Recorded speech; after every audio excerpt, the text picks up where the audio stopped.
Now, here's another book that I've started, and it's so soul stirring and so heavy, and it was on everybody's list last year, so I'm late to the party, but that's okay.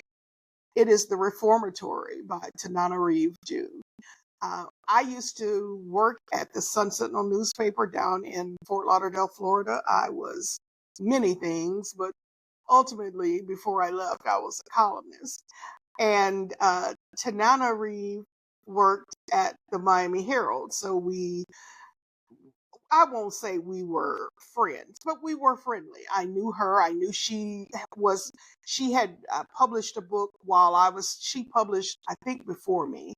And so I know that we sort of bumped into each other and talked about the journey to try and go make that transition from journalist to full-time author.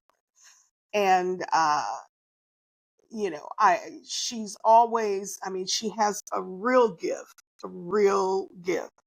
The Reformatory, it's a historical novel with some elements of magical realism, I think. It starts out in June of 1950. Robbie Stevens, 12 years old, is walking with his older sister, who I believe is 15.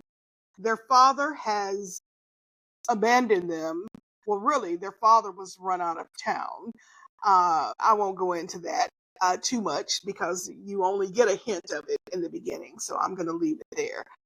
So basically, Gloria and Robbie are on their own, and they are walking, I believe, to a market or somewhere, when they encounter this white boy who is the son of the local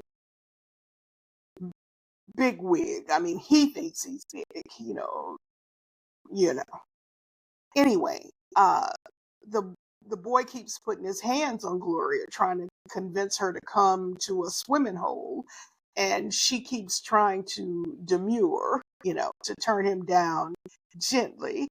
And Robbie keeps telling him, back off. We're ready to go. And I think he pushes Robbie, and Robbie kicks him, and he kicks him really hard, right in the kneecap. And so, here's a tangent. Back when I was growing up and learning the ways of football, I used to watch football with my uncle a lot. He was a huge sports fan.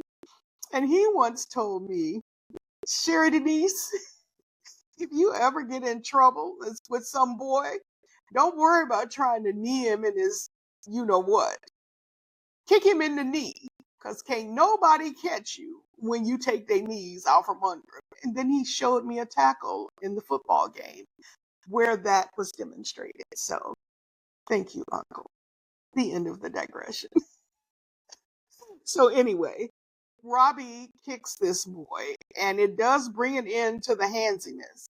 Unfortunately, his florid-faced father witnessed the encounter from somewhere, on his farm, his land, and he comes running over, and he cuffs Robbie in the ear to the point of, I think he made it bleed. And the next morning, the sheriff shows up at the door, and Robbie is hauled off. There's no sense of due process, no anything. They take him into the court. The judge asks him to tell him what happened. Robbie tries to explain, and then he can't explain. There's no lawyer or child advocate, nothing. And then he is sent to a reform school, a notorious reform school in Florida.